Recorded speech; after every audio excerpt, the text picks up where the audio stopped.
Supreme Magus, web novel, Chapter 41, A New Beginning. Almost 4 years had passed, and over time many things had changed. 2 years ago, when Lith was still 10 years old, Rena had reached adulthood.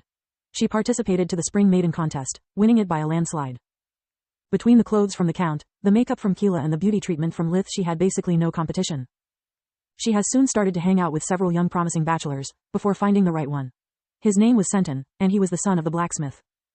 After dating for almost a full year, they were ready to marry. In that same year, Tista had reached her growth spurt at the age of 12.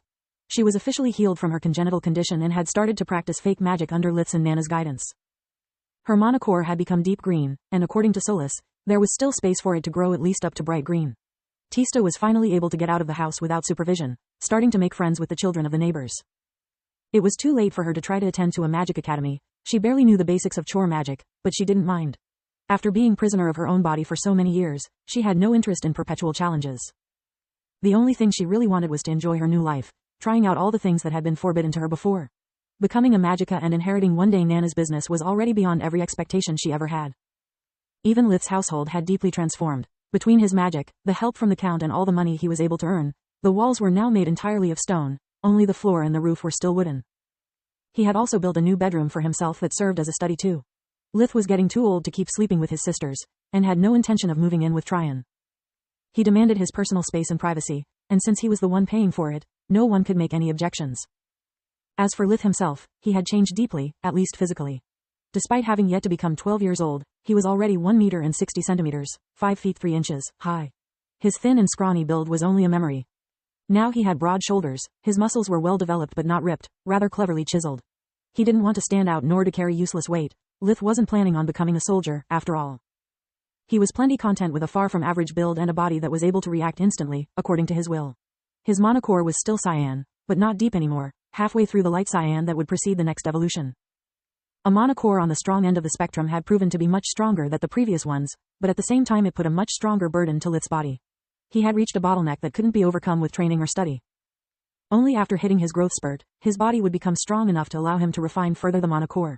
Before such event, the use of accumulation would bring to him only pain and no benefits. Accumulation is the breathing technique that allows Lith to absorb the world energy into his monocore, making it grow stronger through expansion and shrinking cycles, with the monocore turning of a lighter color at every cycle. See the end of Chapter 7 and Chapter 9 for more details. Also, since now all of his clothes had the Lark's household crest on either the shoulder or the chest pocket, he made full use of his newfound authority, protecting the village in Nana's absence. For a fee, of course. The only criminals he would take out for free were those with a nice, dead or alive bounty on their heads. Lith would strictly deliver them feet first. Now that he was almost 12, the number of spells and the skill level he could reveal had increased exponentially, since now he officially had more than 6 years of magical training. Seeing him fly around or hunting for pelts or bounties had become a common occurrence in the Lucia village. By having 3 healers and 2 protectors, the village kept growing in fame, size and population. It was only thanks to him that Rena and Senton were able to date each other. Previously, the idea of the son of an artisan marrying the daughter of a humble farmer would have been preposterous.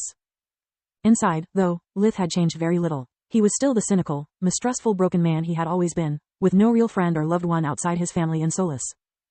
Having to deal with criminals, chasing away profligate boys that molested his sisters and interacting with the nobles, had further rooted in his mind the idea that mankind, even in the New World, was a plague that he had to avoid. His only real confidant was Solus, and despite all her attempts, she had not been able to change his mind, even one bit. He was also in a very bad mood. Damn it, tier 4 spells are really hard. I can manage to reproduce them with true magic, but I still feel they are somewhat lacking. Either when I cast them with true or fake magic, something keeps feeling amiss. Yeah, Solus' mind nodded. Maybe it's just my impression, but this kind of spells is supposed to hold some deep and profound concept that we are not able to grasp. Maybe, if we had access to tier 5 books. Ifs and buts are just a waste of time. Who would have ever thought that Count Lark wouldn't buy them? He is still dead set to send me to the Lightning Griffin Academy, no matter how many times I repeated I preferred being homeschooled. Well, you knew how stubborn the Count can be. Also, from his point of view, not buying the books kills 2 birds with 1 stone. He manages to save a mountain of gold and forces you attending the academy at the same time.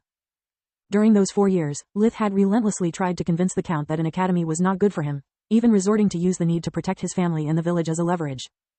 The Count was immovable.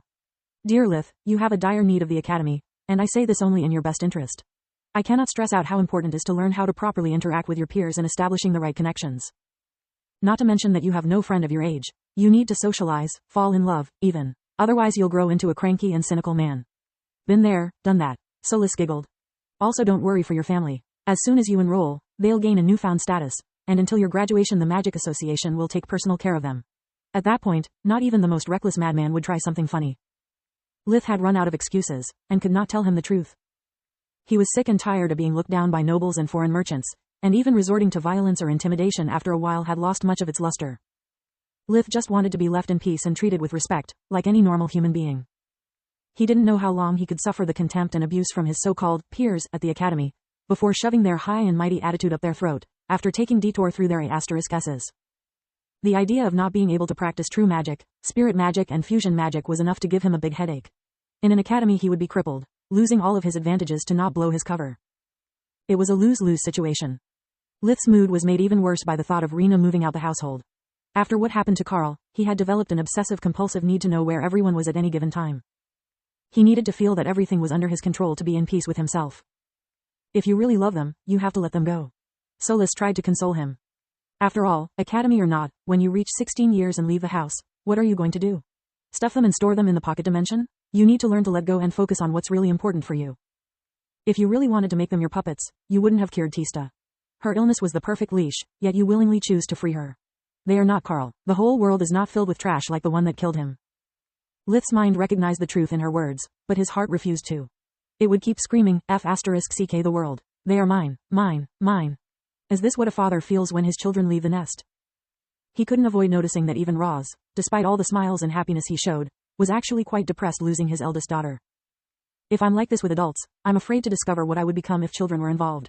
It seems I am destined to be single for life. Now that Lith was 11 years and a half, he had reached the minimum age requirement to apply for a scholarship at the Lightning Griffin Academy. Count Lark was waiting for him at his manor, from where they would travel to their destination by stagecoach. According to the Count, flying in the vicinity of any building owned by the Mage Association was strictly forbidden. Even to get in the vicinity was needed a special pass and to have set up an appointment through the proper channels. The academy wasn't that far, but using a stagecoach would require several hours of boredom. While looking through the window, Lith could only hope that all those years of preparations and self-sabotaging would pay off. Being actually accepted in such an institution, away from home, would be the beginning of his worst nightmare.